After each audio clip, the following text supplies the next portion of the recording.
Hi, my name's Kim Nance. I'm one of the training team leaders here at St John Ambulance Victoria. I'm going to be talking today about our Certificate 3 course in non-emergency patient transport. St John has been around for a while in Victoria for 136 years, and our aim is for the service of humanity. We have programs where we supply first aid as a free service to primary school children. We have a CPR lab which travels around to the broader community, introducing them to CPR. We have over 2,500 volunteers who provide free first aid services at community events. We have community transport for the vulnerable. These programs all need to be funded. We're a self-funded charity, so we provide commercial operations to generate those funds. We have first aid training, we sell first aid kits, defibrillators, we run event health services, and of course the non-emergency patient transport division. Non-emergency patient transport, this certificate course will get you into that industry as a patient transport officer. That's the starting point to enter the industry. This course is also a good stepping stone for those of you who are looking to go further to complete possibly either the diploma or degree of paramedical science. As a non-emergency patient transport officer, you might be transporting patients from hospital to hospital or hospital to aged care facility. It may be a pre-booked appointment to see a specialist.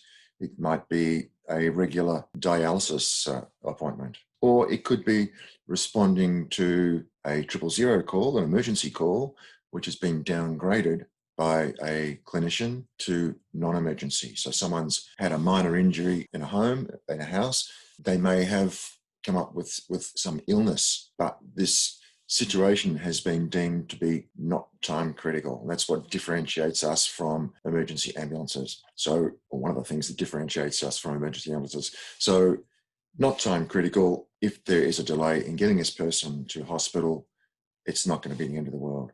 We are asked to, in this case, respond to someone's home, assess the situation, try and determine how much of the information that has been provided is accurate, and then if it is safe to transport that person to hospital and they need to go to hospital, we can transport them to an emergency department. Or restate this case back as an emergency case again, call an emergency crew who come along and take over.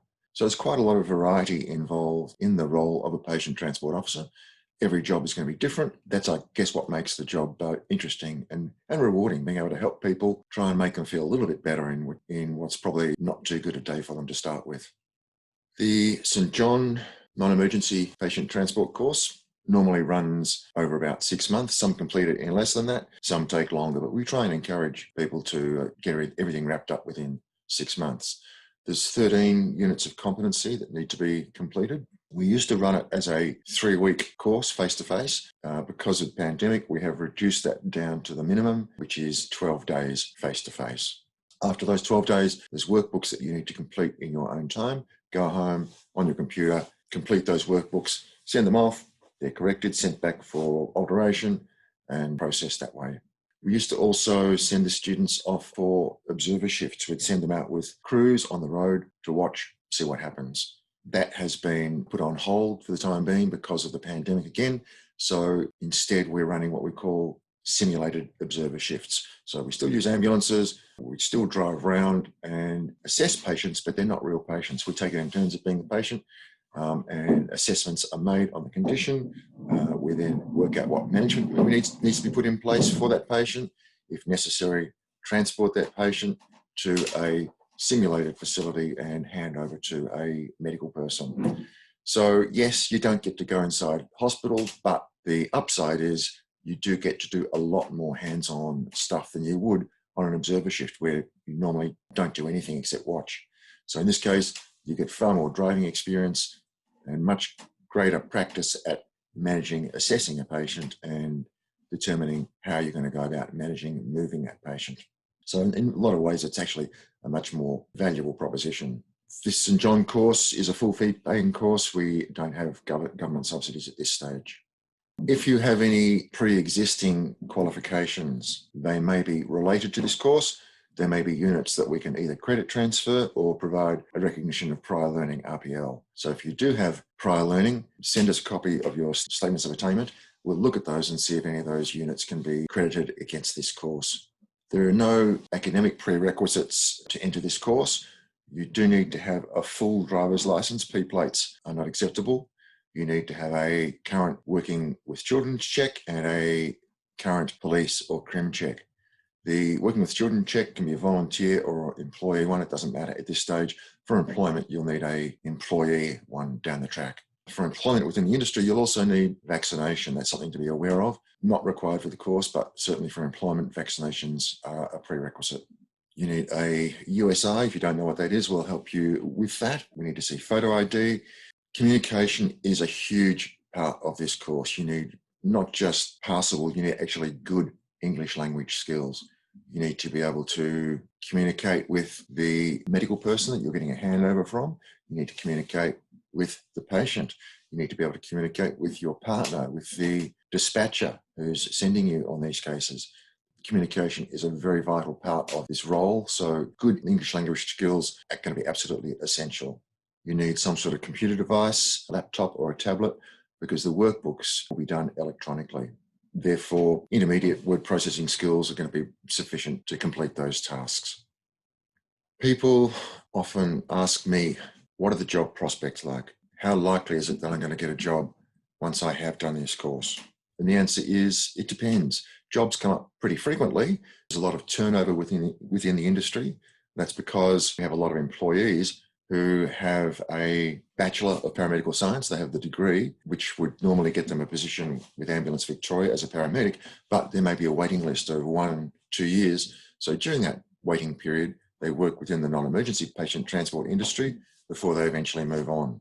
As they move on, we need to replace them. So there's a constant turnover within the industry. Prospects of getting a job, pretty good. That said, it depends on the candidate. If you are someone who gets on well with other people, is able to sit next to your partner in a vehicle for a 10-hour shift without having any fights or arguments, if you're able to talk to the patient calmly, reassuringly, make them feel a little bit better, if you're a prompt person, reliable person, you're probably going to be more likely to get a job than someone who doesn't have those attributes. The next question that's probably the most common is, what's the pay like? How much will I be paid?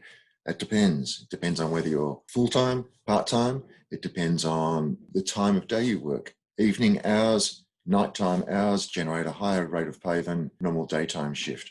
It also depends on their employer too. There's different pay rates between different employers within the industry. So all those factors are going to have some bearing on how much you actually end up getting paid. So talk to your prospective employer. They might be able to give you some better idea of a pay range. The shifts are generally 10-hour shifts. They could be 8, it could be 12, but generally 10 hours is the most common. And the industry operates 24 hours a day, 365 days of the year. People get sick, people need to be discharged from hospital any time of day or night. Hospitals need to clear out their beds as quickly as they can to make room for the next lot of people coming in. So it's not uncommon to find yourself at a hospital emergency department taking someone back to an aged care facility at 3 o'clock in the morning. Employers try and spread these shifts out as evenly as possible amongst their employees so that they get rotated through. Everyone gets a crack at day shifts, evening shifts, night shifts. So there's a rotation process usually that goes on to give everyone a reasonable go. Level of fitness. Are you going to be fit enough to do this job? There's obviously a bit of physical activity required in terms of moving people around. The answer is yes, there is, but we try and make it as safe and as easy as possible. Increasingly, powerlift stretchers are coming into the industry where there's no lifting involved at all. If you do need to move a patient, we try and use aids, mechanical aids, to make that job easier and as safe as possible. Can the patient assist at all in this moving process? Manual handling is a huge part of this job, and we do quite a bit of training to ensure that manual handling injuries don't occur. Very, very important. Driving. Is there much driving involved? The answer is yes, there is a lot. You get to spend an awful lot of time in the vehicle, either behind the wheel or in the back of the ambulance attending to a patient. You have to like driving. If driving is not your bag, then you need to be looking elsewhere. You need to be able to get enjoyment out of driving, because that's something that's going to be happening quite a lot. Age limit. Is there an upper age limit for this job? The answer is generally no. We have quite a lot of people in the industry who are reasonably old. Some, believe it or not, even older than me. And as long as you are reasonably fit, as long as you don't have any pre-existing physical injuries, that's not going to be an issue. If anybody else has got any other questions, feel free to contact us at any stage. As far as I'm concerned, the more questions I get, the better. It means you're going to be going into this course, into this industry, and knowing what to expect. You've probably seen our website where there's some information. If you want to speak to us, give us a call on 1300 360 455, or drop us an email at advanced.training@stjohnvic.com.au. Thank you for your time. Might see you down the track.